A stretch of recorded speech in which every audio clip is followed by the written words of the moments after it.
la première fête dont je voudrais vous parler, c'est la fête de l'entrée de Marie au temple.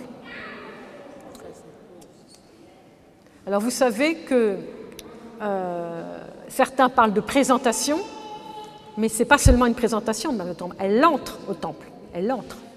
Et elle y reste pendant de 3 à 12 ans, donc c'est-à-dire 9 ans. Le calendrier byzantin nous fait célébrer cette fête. N'oublions pas que toutes les fêtes de la Mère de Dieu sont une variation de l'unique thème chrétien qui est le terme du mystère du salut et du Christ rédempteur. Toutes les fêtes de la Mère de Dieu. C'est pour ça qu'elle n'est jamais représentée sans son Fils.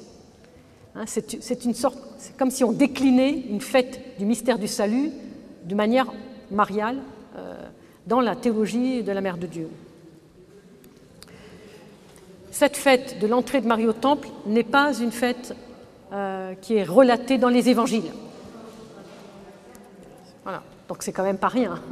C'est pas rien, c'est pas dans nos textes. Alors comment on s'en sort?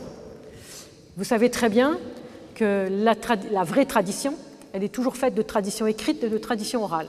Et pour ça, vous pouvez vous reporter au chapitre 17 du traité du Saint-Esprit de Saint Basile, qui explique que si nous n'apprenons pas la tradition orale, nous ne comprenons pas l'Évangile, nous ne comprenons pas la vie de l'Église. Alors, il y a des formules beaucoup plus puissantes que celles que je vous dis maintenant, que j'essaie de retraduire comme ça de mémoire.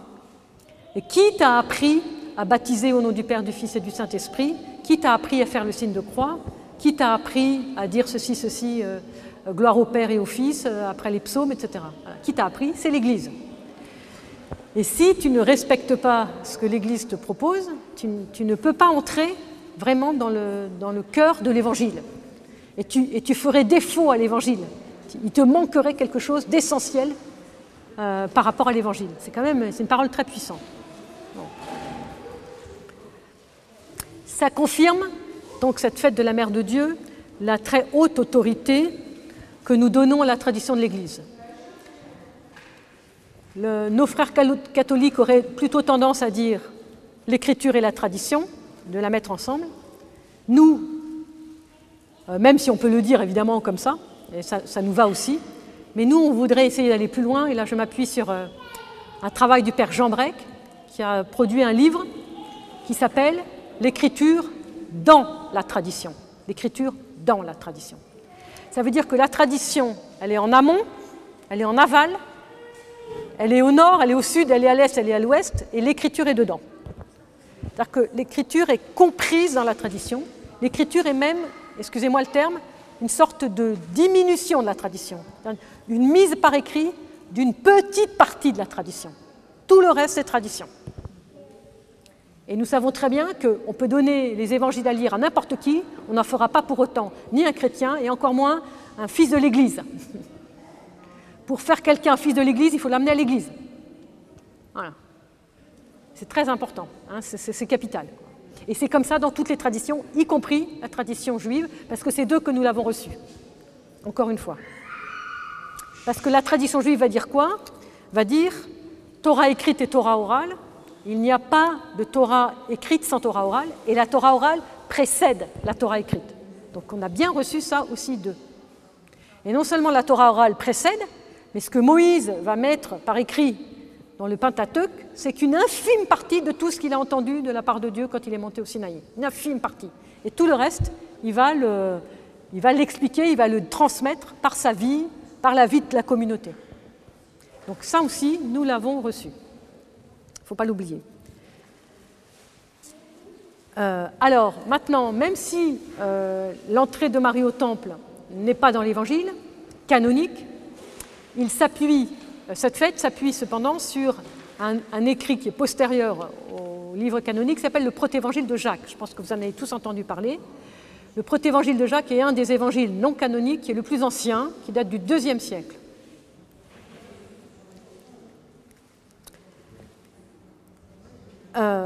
Et ce protévangile raconte l'histoire de cette entrée de Marie au temple avec beaucoup de déploiement. Et jamais l'Église nous a dit « Allez voir l'évangile protévangile de Jacques. Jamais l'Église ne nous dit ça. Ça ne veut pas dire qu'on ne peut pas, mais l'Église ne nous le dit pas. Pourquoi? Parce qu'il y a des éléments dans cet évangile de Jacques qui ne sont pas de la tradition. C'est-à-dire que les saints-pères, quand ils nous ont donné l'office liturgique de l'entrée de Marie au temple, ils ont fait un tri, ils ont fait un discernement. Et pour nous, la tradition, c'est ça. C'est-à-dire que même si ça s'appuie sur un évangile non canonique, le discernement qu'ont eu les saints-pères d'emprunter des éléments, mais pas tous, certains éléments dans un certain ordre et de les organiser dans un office liturgique comme nous l'avons dans nos textes liturgiques, ça c'est la tradition. Ça veut dire que nous faisons confiance à l'esprit qui habitait nos saints-pères pour qu'il nous donne la substantifique moelle de l'essentiel de qu'est-ce que c'est la tradition de la Mère de Dieu et de l'entrée de la Mère de Dieu au temple. Et donc je pense que c'est ça qu'il faut sentir. Ceci étant dit, on peut évidemment aller voir le protévangile et on va tout de suite se rendre compte de qu'est-ce qui n'est pas traditionnel. Pourquoi on va se rendre compte? Parce qu'on a d'abord intégré notre propre tradition, qui est la tradition liturgique simplement de cette fête.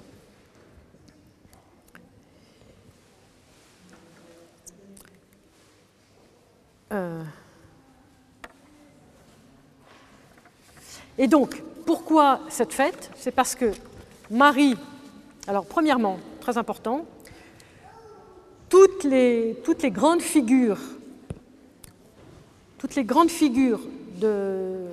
essentielles dans la vie chrétienne au mystère du salut, on va essayer d'expliquer leur origine. 2 évangiles nous racontent l'origine du Christ. La Mère de Dieu étant un des éléments majeurs de l'histoire du salut, il fallait raconter quelque chose de son origine. Donc on a l'histoire de la porte dorée, Joachim et Anne, etc. Voilà, compris quand même à la fin de pratiquement chaque liturgie. Donc ça montre que cette origine, elle est importante. Et donc, on nous raconte non seulement le miracle de sa naissance, mais on nous raconte comment, à 3 ans, elle est conduite au temple pour entrer au temple, pour être consacrée. Et que depuis le sein de sa mère l'avait déjà consacrée au Seigneur tout entière. Or, ce souci pour les grands personnages de l'histoire du salut, qu'on en connaisse l'origine, ce souci est un souci juif. Si vous lisez les traditions orales d'Israël, vous aurez des récits très précis sur la naissance d'Abraham, la naissance de Moïse, avec des récits amplifiés, extrêmement précis. Et comme par hasard, Abraham, à 3 ans, il découvre Dieu et il se convertit à Dieu, au Dieu unique, à 3 ans. D'accord? Comme par hasard. Alors, je ne vais pas vous raconter tout le midrash de la naissance d'Abraham, parce que ça serait un peu long, mais c'est juste pour montrer que ces parallèles sont assez frappants quand même, de ce souci de l'origine de ceux qui sont des modèles, j'ai envie de dire, pour une tradition religieuse donnée.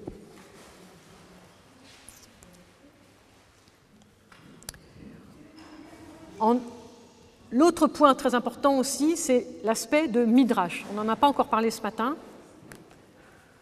La tradition juive, quand elle raconte par exemple le récit de la naissance de Moïse, qu'au moment de la naissance de Moïse, il y avait une étoile absolument lumineuse dans le ciel, et qu'à la vue de cette étoile, les astrologues de Pharaon ont dit « Nous avons vu une étoile absolument brillante, comme aucune étoile n'a jamais brillé », ça veut dire que le Sauveur est né, il faut qu'on aille le trouver. Et c'est comme ça que les astrologues de Pharaon préviennent Pharaon qu'un sauveur est venu. Et les astrologues vont dire à Pharaon, mais nous ne savons pas s'il appartient aux Égyptiens ou s'il appartient au peuple des Hébreux. Donc on ne sait pas encore de quel camp il est. Mais il y a une étoile qui nous a montré qu'il se passe quelque chose. Ça vous dit rien? Bon, voilà, pas de commentaires, mais bon. Ces récits, ce type de récits, ces récits et puis d'autres, s'appellent Midrash dans la tradition juive. Le Midrash, c'est une amplification du texte lui-même, du texte de la Bible ou du texte des évangiles. C'est une amplification pour donner un sens théologique, pour donner un sens spirituel. Voilà. C'est-à-dire que Moïse, il va vraiment être très important. Parce que déjà avant sa naissance, il était déjà signalé par Dieu comme quelqu'un de très important. Vous voyez, donc il y a tout un sens. Pour l'entrée de Marie au temple, c'est pareil. Pourquoi on nous raconte tout ça et pourquoi on en a une fête qui est une des 12 fêtes majeures? C'est pour nous dire, attention, Dieu l'a préparée depuis avant les siècles, cette jeune fille d'Israël. Elle a préparé ses parents avec toute la problématique de la stérilité, etc. Tout était préparé et Dieu fait un miracle. Et non seulement Dieu a fait un miracle pour que Joachim et Anne se retrouvent et qu'un enfant naisse de cette union, mais dans cette histoire, on nous dit que Anne avait, Joachim aussi d'ailleurs, avait le désir de consacrer cet enfant à Dieu. Entre guillemets, ça rappelle aussi en arrière-fond l'histoire de Samuel. Et du coup, elle va être donnée au temple comme, entre guillemets, Samuel. Donc on va faire un petit parallèle. Donc même si les saints-pères le disent pas en toutes lettres, c'est clair que les saints-pères sont en train de nous dire, regardez la mère de Dieu, à 3 ans, comme pour Samuel, elle entre au temple. Et elle ne le quitte plus, quelque part. Même si après, à 12 ans, elle est mariée, mais elle est mariée en vue de porter en elle le temple du Seigneur, qui est le Christ.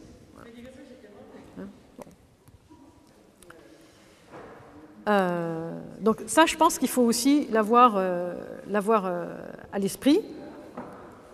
Et quand on regarde bien, en fonction de l'office liturgique, c'est pour ça que je vous conseille de le relire éventuellement ces jours-ci, par rapport au récit apocryphe, le récit apocryphe va mettre plus l'accent sur le côté populaire de l'histoire de cette petite fille, etc. Le récit liturgique va plus mettre l'accent sur le temple. Qu'est-ce que c'est que le temple du Seigneur et comment cela ne pouvait être qu'à l'intérieur du temple du Seigneur que Marie va être, excusez-moi le terme, consacrée comme un temple. Consacrée comme un temple avec la Shekhinah, la présence de Dieu qui va descendre sur elle, comme la Shekhinah, comme la nuée de gloire entoure ou descend sur le temple. Donc quand on dit que Marie, elle est temple du Seigneur, vous comprenez bien la force symbolique que ça a une fois qu'on a un peu décortiqué tout ça. Donc il y a une analogie extrêmement forte, puisque Marie, elle va être préparée à être la demeure du Christ, le temple du Christ. Il y a une analogie très forte entre la sainteté du sein de Marie et la sainteté du temple. Et la preuve en est, c'est que dans les acatistes, Marie n'est pas seulement comparée au temple, elle est comparée au chandelier d'or, à l'encensoir, elle est comparée au vase très précieux, elle est comparée au tabernacle divin, à l'arche d'alliance. Elle a tout ce vocabulaire, on se dit, mais d'où il vient ce vocabulaire? Si on ne connaît pas bien, on se dit, c'est un peu curieux. Bon, voilà. Elle est assimilée non seulement au temple, mais à tous les objets consacrés du temple. Chacun portant en eux-mêmes un aspect de cette spiritualité, de cette force spirituelle divine, l'arche, l'encensoir, le chandelier, etc. Et dans l'office liturgique, on l'appelle sanctuaire impénétrable et porte de Dieu, chambre nuptiale de grand prix et trône divin. Donc, je pense qu'avec cette petite causerie, on aura les oreilles un tout petit peu plus ouvertes le 21 novembre prochain pour bien pénétrer de l'intérieur la force de la Mère de Dieu. Et en plus, elle va habiter le Saint des Saints, le Saint des Saints.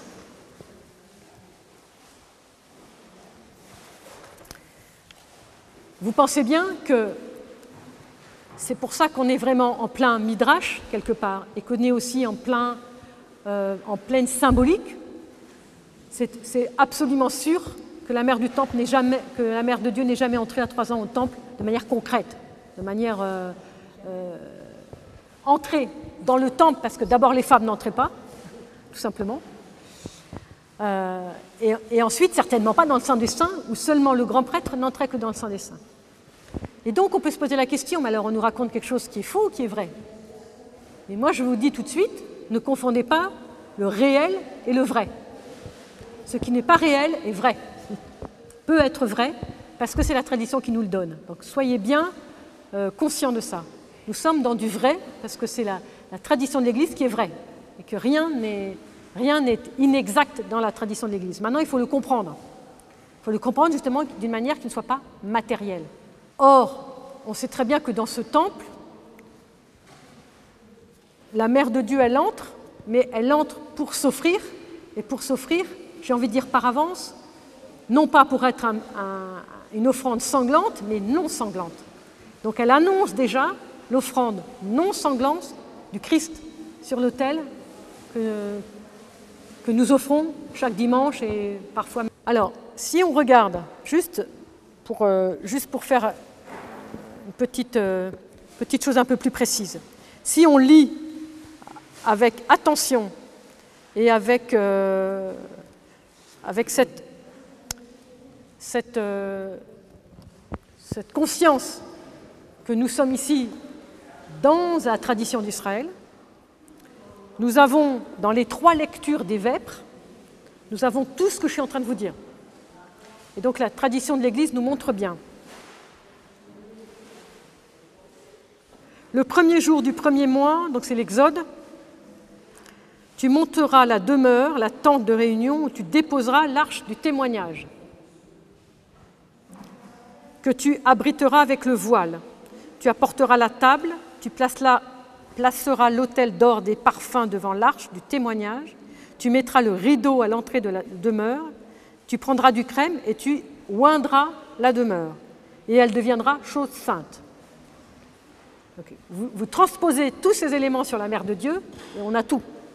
Tu la consacreras avec son mobilier. Si la Mère de Dieu n'est pas consacrée, qui d'entre nous l'est? Et elle deviendra chose sainte. Il suffirait simplement de changer, elle deviendra une personne sainte. Ça, on le savait. Okay. La nuée couvrit la tente de réunion et la gloire du Seigneur emplit la demeure. Et cette petite phrase-là, qui est toujours dans le même passage de cette petite lecture, annonce l'annonciation. L'Esprit te couvrira de son ombre. Comme si le fait que l'Esprit couvre Marie, c'est comme si c'est le même, on est dans le même registre que l'Esprit, la gloire qui couvre le temple.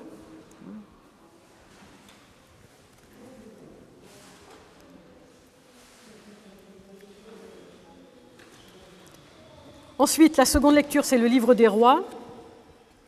Et la première, c'était quoi? C'est Exode, mais c'est une lecture composée, donc vous l'avez là-dedans. Ah oui. À la page 56. La seconde lecture, c'est le livre des rois, donc c'est chapitre 8. C'est l'idée qu'on va transporter donc de la cité de David à la cité de David, l'arche d'alliance. Donc les prêtres, d'abord il n'y a que les prêtres qui portent l'arche d'alliance, et ils la transportent à la cité de David. Jésus, fils de David, qui a déjà préparé sa demeure dans la Mère de Dieu. Les prêtres apportent l'arche d'alliance et ils le mettent au sein des saints dans le temple, sous les ailes des chérubins. Toi qui es plus vénérable que les chérubins. D'accord ? Et il n'y avait rien dans l'arche d'alliance, sinon les 2 tables de pierre que Moïse dépose à l'Horeb, les tables de l'alliance que le Seigneur avait conclue avec les fils d'Israël. Et les prêtres sortent du temple, et au moment où ils sortent du temple, la nuée remplit le temple. Les prêtres ne pouvaient pas continuer de faire fonctionner le rituel parce que la nuée avait tout couvert le temple et on n'y voyait plus, quoi. La gloire du Seigneur remplissait le temple du Seigneur. Et la troisième lecture,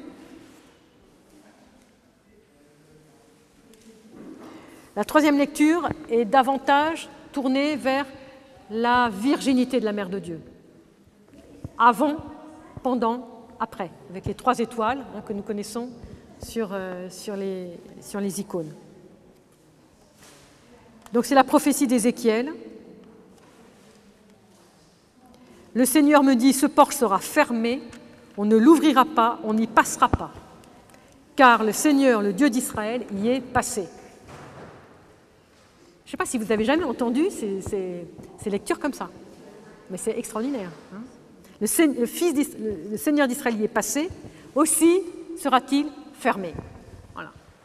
Et là, rien que par le choix du texte, on sait que Marie n'a pas eu d'enfant après. C'est énorme, c'est énorme. Voilà. Donc, si on avait un doute, je redis, ce porche sera fermé, on ne l'ouvrira pas, on n'y passera pas, car le Seigneur, le Dieu d'Israël, y est passé, aussi sera-t-il fermé. Voilà. Donc il y est passé, il y est entré, et personne n'y passe, ni avant ni après. Et attendez la suite. Mais le prince, lui, le prince, donc Dieu, s'y assiera pour prendre son repas en présence du Seigneur, c'est par le vestibule du porche qu'il entrera et par là qu'il sortira. C'est grandiose. Alors ça pareil, c'est plus ou moins composé, c'est 43 verset 27 à 44 verset 4 de Ézéchiel. À cette porte dorée qui est au bout de l'esplanade du temple, oui, et qu'on voit toujours, oui, et qui est effectivement murée. Oui, oui. Alors oui, mais elle est murée parce que le Messie doit arriver par là. Oui, c'est ça. Donc tant que le Messie n'est pas venu pour les Juifs, le Messie qui peut y passer. Il peut y passer. Voilà. Et donc ça veut dire que du point de vue concret, c'est encore vrai aujourd'hui pour le peuple d'Israël. Je ne sais pas si vous voyez. Pour nous, c'est énorme. C'est complètement... tout s'ouvre. La tradition, elle est d'une cohérence, mais d'un bout à l'autre. D'un bout à l'autre. Et l'Irmos de la divine liturgie va nous dire la chose suivante. On ne pouvait pas s'approcher de l'arche impunément, parce que celui qui s'approchait de l'arche impunément, il tombait raide mort, quoi. Et on a toute une histoire dans le livre des rois que je vais vous passer aujourd'hui, parce que ça serait un peu long, ça nous détournerait, et que je voudrais passer à autre chose, mais qui montre qu'on ne peut pas toucher l'arche. Et quand on voit les précautions que nous avons, nous, non seulement pour nous approcher des saints dons, que seuls les prêtres, etc., mais aussi par rapport à la Mère de Dieu, tout ça se tient, sachant qu'elle a porté en elle le pain de vie. C'est le pain de vie qu'elle porte. Donc elle est comme une protection de ce pain de vie duquel on ne s'approche pas impunément. Voilà. Et avec beaucoup de préparation. Donc l'Irmos, tous les anges, en voyant l'entrée de la Vierge, furent saisis d'étonnement. N'oubliez pas, elle est plus vénérable que les chérubins, donc elle est au-dessus des anges. Donc ils sont étonnés. Comment la toute pure est-elle entrée dans le sein des saints? Que de l'arche vivante de Dieu, nulle main souillée, et c'est justement ce terme souillé qui est employé dans le livre des rois, au moment où le nom de celui qui touche l'arche d'alliance m'échappe maintenant à l'instant, mais voilà, et parce qu'il a une main souillée. Voilà. Que nulle main souillée n'ait l'audace de s'approcher, mais que les lèvres des fidèles chantent sans cesse à la Mère de Dieu le salut de l'ange, disant « Tu es plus élevée que toute créature, ô Vierge pure ». C'est l'Irmos.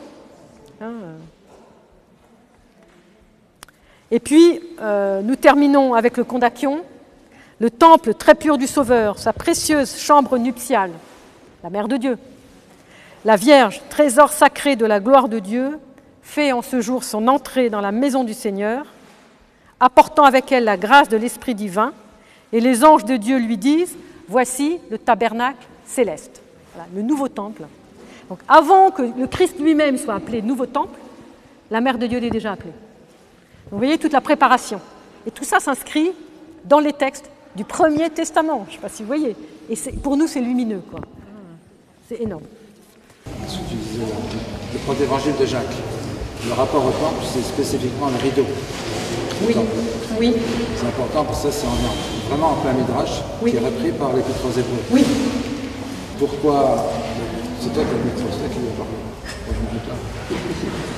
Alors, le rideau du temple, c'est le rideau qui séparait le saint du saint des saints, du Kodesh à Kodashim. Bon. Ce rideau, personne ne peut le franchir. seulement le grand prêtre une fois par an. Et ce rideau, tenez-vous bien, il est rouge.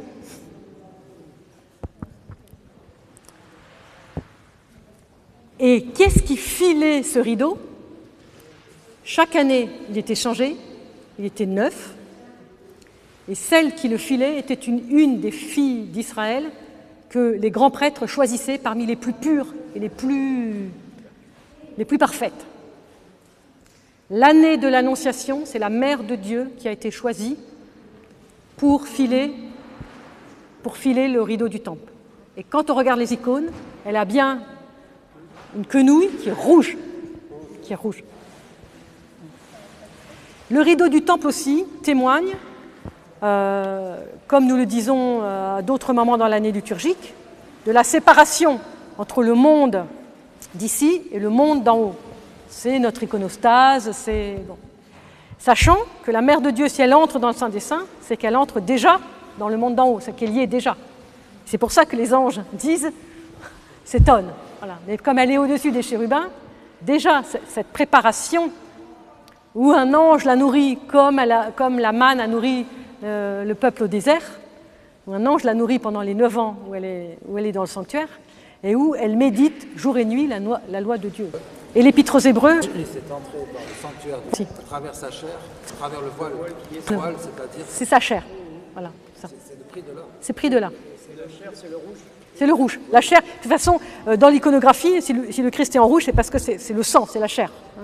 Et c'est pour ça que le rideau du temple se déchire à sa mort. Oui, bien sûr. C'est le même rideau. C'est le même rideau, tout à fait. Marie a tissé. Que Marie a tissé. Aujourd'hui, je vous brosse quelque chose qui est très... Comment dire? Qui est... Voilà. Qui est une esquisse, voilà. Mais sur la fête de la Mère de Dieu, on pourrait en parler 1h30 facilement, tellement c'est riche. Donc voilà, c'est juste une petite esquisse pour donner le goût, puis on y reviendra s'il faut, on verra.